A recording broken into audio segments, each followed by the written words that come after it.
du Sahel du Sus avec un score de 2-1. Ceci intervient après le sacre des Léopards au Chan Rwanda 2016.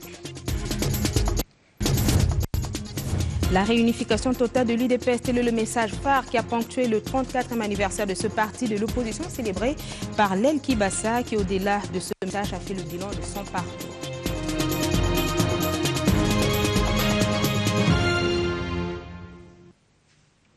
Merci de nous suivre à travers le monde et bienvenue à cette édition du journal. Créé depuis le 15 février 1982, le parti politique l'Union pour la démocratie et le progrès social vient de totaliser 34 ans d'existence et Lel Kibasa a choisi cette occasion en vue de plaider pour la réunification totale du parti et projeter des perspectives constructives lors de la tenue du prochain congrès. La commémoration a eu lieu au siège historique et emblématique du parti situé sur la 12e rue Limédy.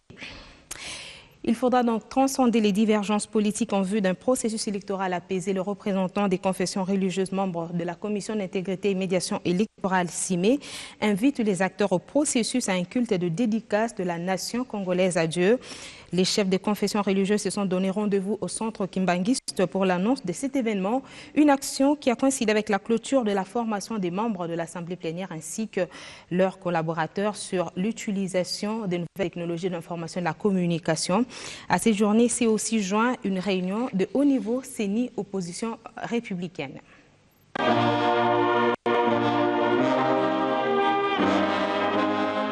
Unis comme un seul homme, les chefs des confessions religieuses invitent tous les Congolais à s'associer au culte de dédicace à la nation, qu'ils initient, ceci au regard des enjeux qui s'imposent durant l'année en cours. Nous invitons les croyants, les animateurs des institutions de la République, les acteurs politiques, toutes tendances confondues, les animateurs des mouvements associatifs et particulièrement le chef de l'État à venir s'associer à notre célébration solennelle. Et pour mieux faire face aux différents rendez-vous, la Commission électorale nationale indépendante vient d'outiller les membres de son assemblée plénière ainsi que leurs collaborateurs. C'était à l'issue de l'atelier modulaire Bridge qui a porté sur l'inscription des électeurs et l'utilisation de nouvelles technologies de l'information et de la communication, une remise à niveau qui a fait de ces cadres aptes pour la révision du fichier électoral, défi à relever avec professionnalisme. Tous les participants se sont appropriés de toutes les techniques, de toutes les matières sur la révision du fichier électoral.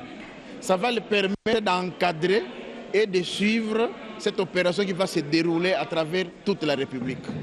Et de sorte que le fichier qui en sortira soit un fichier fiable, complet, exact et actuel. Comme il n'y a pas de téléspectateurs, tout le monde est acteur durant le processus électoral. Le président de la Commission électorale nationale indépendante a reçu les membres de l'opposition républicaine. Des échanges ont tourné autour de l'état des lieux du processus électoral qui connaît deux difficultés majeures, techniques et politiques. En ce qui nous concerne, nous, opposition républicaine, c'est au niveau du dialogue que tout doit être mis en œuvre pour aider la CENI à aller de l'avant. Parce qu'au jour d'aujourd'hui, nous pouvons dire que la CENI est en difficulté parce qu'il y a des problèmes auxquels elle ne peut pas trouver solution, c'est-à-dire ces problèmes-là politiques. C'est pourquoi nous avons échangé sincèrement. Et nous avons, si vous voulez bien apprécier la sincérité aussi du président de la CENI. Les échanges ont été fructueux et nous pensons que ce ne sera pas la dernière fois.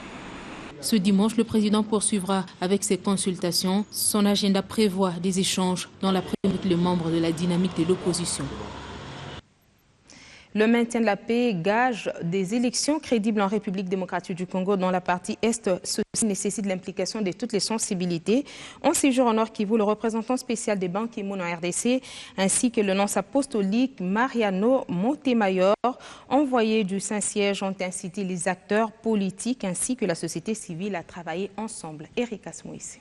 La responsabilité de la stabilisation du Congo et l'affaire aussi des civils, des journalistes, messieurs les journalistes, le genre de message que vous véhiculez, est important pour qu'il y ait la paix dans les cœurs et les esprits. Les religieux, et c'est pour ça que nous sommes avec le nonce, avec l'évêque. J'ai à Kinshasa discuté déjà avec le monseigneur Marini aussi, qui est côté protestant. Et aussi, on parlera avec les musulmans. Nous allons tous ensemble faire en sorte que les hommes de Dieu, la MONUSCO et les autres partenaires aillent ensemble vers les Congolais pour leur expliquer un peu ce que nous faisons, mais comment nous pouvons travailler ensemble à renforcer la paix, la stabilité, et même aussi faire face à un certain nombre de questions qui nous préoccupent en ce moment. Par exemple, les tensions ethniques qui montent. Il est évident que ça, ce n'est pas seulement une affaire de militaires. Il est évident que nos militaires devront travailler, nos militaires de la FARDC devront travailler avec les autorités provinciales, les autorités locales, les chefs d'église, les paroisses, pour faire en sorte que la coexistence pacifique, ou la coexistence tout simplement que les groupes ont connue dans le passé ne soit pas remis en cause par des tensions qui résultent évidemment de problèmes d'insécurité et que certains exploitent aussi. La première chose que je dois dire, pas seulement aux autorités, mais aux Quinois, et à toutes les autorités politiques, majorité et opposition compris, parce que tous ont la même mentalité, c'est de sortir la tête de Kinshasa. Le Congo est plus grand que Kinshasa. Et pas tout s'exauce dans les jeux politiques internes de Kinshasa. Jusqu'à que la classe politique, majorité et opposition compris, mais commence à avoir une vision pour tout le Congo. Des propos recueillis par Patrick Sialoua. Pendant ce temps, à Béni, le coordonnateur du Centre d'études pour la promotion de la paix, la démocratie et les droits de l'homme se réjouit des enquêtes de l'auditorat militaire. Garnison de Béni-Boutembo qui ont innocenté le lieutenant-colonel Tipi Joseph, accusé de ne pas avoir protégé la population civile lors de l'attaque des présumés à Def Aïringeti en territoire de Béni l'année dernière. Eric Asmoissi.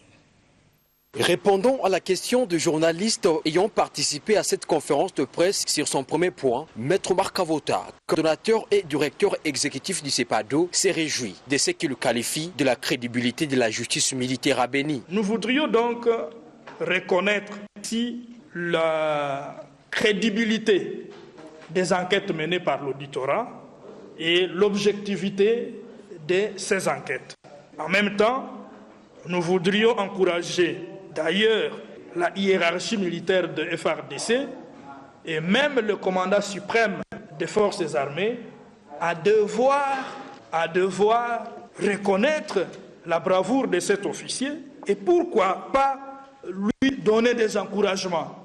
Parlant de la visite du secrétaire général des Nations Unies en République démocratique du Congo, Maître Marc Avota pense que le patron de la mission des Nations Unies doit savoir que les Grands Lacs, particulièrement la région de Béni, est confrontée à un terrorisme qui nécessite une mobilisation. Le préalable pour tout investissement dans la région des Grands Lacs et particulièrement dans notre pays, c'est la paix et la sécurité. Aujourd'hui, Ban Ki-moon doit savoir que nous sommes confrontés au terrorisme à l'est du pays. Nous voudrions qu'il sache, si on ne lui a pas encore dit, notre territoire est confronté au terrorisme à travers notamment les ADF NALU qui recrutent des combattants dans les États de la région des Grands Lacs.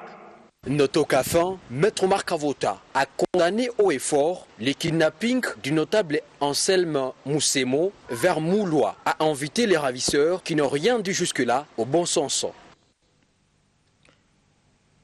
Je vous l'ai dit à l'ouverture de cette édition du journal, créé depuis le 15 février 1982, le parti politique l'Union pour la démocratie et le progrès social vient de totaliser 34 ans d'existence. Et l'aile qui passe a choisi cette occasion en vue de plaider pour la réunification totale du parti et projeter des perspectives constructives lors de la tenue du prochain congrès. La commémoration a eu lieu au siège historique et emblématique du parti situé sur la 12e rue L'Unité. L'UDPS dit Kibassa a retrouvé sa famille naturelle de l'opposition par son départ de la majorité présidentielle le 26 mai 2015 plutôt, mais aussi Elle a signé en date du 28 mai 2015 l'accord sur la unification de l'UDPS, afin qu'ils reprennent leurs grades et fonctions au sein de ces différents organes, pendant les processus devant conduire à la tenue du congrès de réunification. On peut distinguer les initiateurs et signataires de cette lettre, Ngalula Pandangila, Lusanga Ngele, votre serviteur, et Lumbu Maloba Ndiba. Et 10 autres signataires qui sont Paulo Capita, Charles Dia Onkwent, Ngoye Mukendi, Etienne Tshisekedi, Tungwa Koumanza, Anakle Makanda, Isidore Kanana, Bombolona, Biringanine, Mugaruka et Robert Kassala. L'ensemble de 13 parlementaires considérés comme auteurs de l'historique lettre de 52 pages avaient élargi leur groupe en y intégrant d'autres personnalités politiques. La devise est liberté, justice, travail et optant pour doctrine le solidarisme. Le fait est là, il y a des centaines de partis politiques, il y a des dizaines, pour ne pas dire des centaines de leaders politiques, de responsables de partis politiques. Il y a des doctrines politiques variées, il y a des projets de société qui sont variés, qui sont propres aux partis politiques. Mais l'UDPS n'a plus le monopole de l'opposition. Donc je crois qu'il appartient à l'UDPS d'abord de faire un sérieux travail au niveau intellectuel, de rassembler toutes ces richesses historiques et les mettre à la disposition de la génération actuelle de leaders au sein du parti, de sorte que le discours du parti en termes de projet de société et même de programme de gouvernement soit un discours moderne. Et cela entraînera aussi une modernisation du parti. Autre chose, le plan d'action de lutte contre les violences sexuelles est désormais opérationnel. Cet outil a été élaboré à l'issue de 2 journées de travaux présidés par la ministre provinciale du genre, Thérèse Olenga. Christian Elongo pour le reportage. Kinshasa possède désormais un plan opérationnel de communication réaliste de lutte contre les violences sexuelles basées sur le genre. Ce nouvel outil est le résultat de 2 jours d'ateliers d'élaboration et d'appropriation du plan opérationnel et de communication pour les changements de comportement. Un atelier organisé par l'exécutif provincial de la ville-province de Kinshasa en partenariat avec l'UNESCO. Le bénéfice pour l'intérêt, pour la population, c'est qu'une population épanouie à tout point de vue contribue efficacement au développement de la nation. Nous voulons un pays fort, un pays émergent. Cette force et cette émergence, on pourra la mesurer par rapport à la qualité de vie de la population. Et les violences, et particulièrement les violences en direction de la femme, font que la femme ne s'épanouit pas. Une personne qui n'est pas épanouie n'arrive pas à donner le meilleur de lui-même. Donc aujourd'hui, c'est un outil que nous venons d'adopter. Pour cela, il fallait nous l'approprier de manière à ce que nous puissions impulser et enclencher le changement. Pour les partenaires de cette lutte, c'est au travers de la synergie que l'on peut attaquer les causes profondes de violences sexuelles basées sur les genres. Pour les partenaires de cette lutte, c'est à travers la synergie que l'on peut attaquer les causes profondes des violences sexuelles basées sur le genre. Les causes profondes des violences sont socio-culturelles. Elles ne sont pas que liées au conflit. Les conflits aggravent, mais les violences, vous en avez malheureusement partout. Et la ville-province de Kinshasa nous le montre, une grande ville où nous avons la paix, mais les violences sont là, silencieuses. La participation du Canada va bien au-delà de cet événement aujourd'hui. Aussi important est-il de travailler avec les victimes survivantes afin qu'elles puissent surmonter la peine qu'elles ont et les souffrances qu'elles ont connues. Aussi important est-il de s'attaquer à la prévention, donc de prévenir ces incidents. Ces assises organisées par le ministère provincial du genre ont bénéficié de l'appui technique de l'UNESCO et du financement de l'Agence canadienne pour le développement. La Banque centrale centrale du Congo exhorte la profession bancaire à plus d'ingéniosité et de créativité pour un système bancaire au service et produits diversifiés accessibles au plus grand nombre de la population congolaise. Le gouverneur de la Banque centrale du Congo a donc lancé cet appel au cours d'une cérémonie des chants de vœux organisée par le bureau permanent de l'Association congolaise des banques. Julie Sifou. Devant un parterre d'officiels et d'opérateurs du secteur financier réunis à l'occasion de cette cérémonie d'échange de vœux organisée par l'Association congolaise des banques, l'autorité monétaire Deogracias Mutombo Mwananimbo a émis le vœu voir l'année 2016 susciter des actions nécessaires à la consolidation de la stabilité financière en vue d'un développement durable du système financier congolais.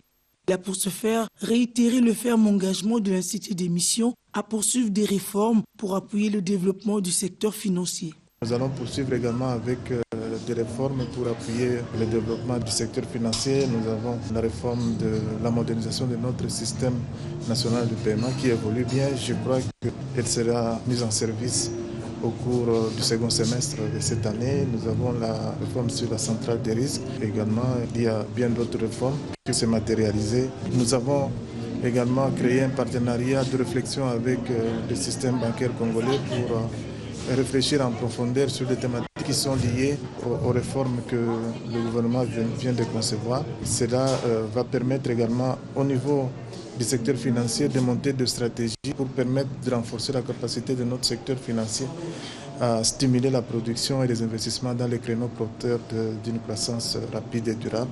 L'Association congolaise des banques ainsi que ses 18 membres saluent cet engagement de la Banque centrale du Congo, tout en soulignant aussi leur détermination à jouer leur partition pour un développement durable du système financier en République démocratique du Congo. Bouche gouverneur sur la situation économique du pays où nous devons faire entendre notre voix. Ce rendez-vous festif était aussi caractérisé par la remise des diplômes aux lauréats de 2 éditions de l'Institut des techniques bancaires. La soirée a été agrémentée par le groupe musical Jafrose et l'ambiance était bon enfant. Parlons sport, le tout-puissant Mazembe a aligné un 3e trophée en Supercoupe de la Confédération africaine de football. C'est à l'issue de sa 2e victoire de 2-1 au stade. Tout-puissant Mazembe de Kamalonda Lubumbashi contre le club tunisien Étoile du Sahel de Sus, vainqueur de la Coupe de la CAF. Avec ce trophée, le tout-puissant Mazembe devient le 2e club africain le plus titré après le national Al Hilal du Caire. Culture pour terminer, c'est une voix douce, mélancolique mais bien modulée de la Sandra Mbouyi que l'on peut dès à présent retrouver sur le marché du disque. L'artiste exprime sa reconnaissance envers Dieu. L'album est intitulé Tuer, il est riche en rythme et style. Sandra Mbouyi l'a présenté à la presse ce samedi. Julie Sefou et Titon Kish. Sœur Sandra Mbouyi de nouveau sur le marché du disque. Il aura fallu attendre 8 ans pour donner à son premier album un 2e. Tuer, c'est le titre du nouvel opus. Quant aux points de suspension qui s'en suivent, la chanteuse insiste, il ne s'agit pas de compléter selon soi-même, mais forcément en se référant à Dieu. Tuer n'est que la déclinaison de je suis. Allusion faite à Dieu qui pour la première fois s'était identifié lorsqu'il envoyait Moïse en mission. Et face à la presse, l'artiste a expliqué les 12 titres de son album. On a différents styles. Il y a la salsa, il y a la rumba, il y a ce qu'on appelle, c'est vrai que ça choque quand on le dit, mais c'est ça, c'est le pop rock. On a ça aussi dans cet album. On a du blues, on a du R&B, ouais, et on a ce qu'on appelle communément worship, okay, par rapport à la lenteur de la musique, mais qui n'est forcément pas ça.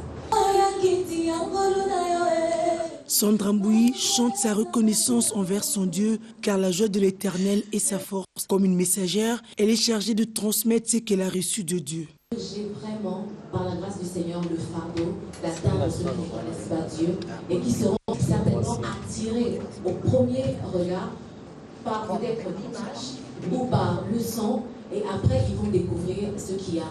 Déjà, à votre information, c'est ça les témoignages que j'ai au niveau de la Belgique. Pour ce concert que vous voyez, nous l'avons fait dans une salle païenne, comme on dit, c'est pas une église. Les ingénieurs ne connaissent pas Dieu. Aujourd'hui, je crois, ils sont en train de parler et nous, de l'équipe Ambien, parce que pour eux, c'était la première. Gospel à ce niveau, ils ont aimé. Dans la même salle, on a eu au moins 3 athées que je connais. Je connais une particulièrement. En sortant de là, elle dit, vous risquez de me convertir. Il a dit, vous risquez. Moi, je crois en la sémence qui est entrée en elle. Et je bénis le Seigneur parce que ça va produire la foi. Après cette présentation officielle de Tuet, c'est parti pour la conquête des âmes, mais aussi du marché. La chantre de Dieu a veillé sur la spiritualité et la rigueur artistique sur fond pop. Ainsi demeure-t-elle ouverte à toutes les assemblées de prières et autres sollicitations pour chanter. À l'occasion, elle pourra aussi faire la rétro de son tout premier album, Nalobo Koyata. Ça a été un plaisir pour moi de vous informer durant toute cette semaine. Madame, Messieurs, c'est la fin de cette édition du journal. Demain, lundi, 13h30, retrouvez Corinne Sabou.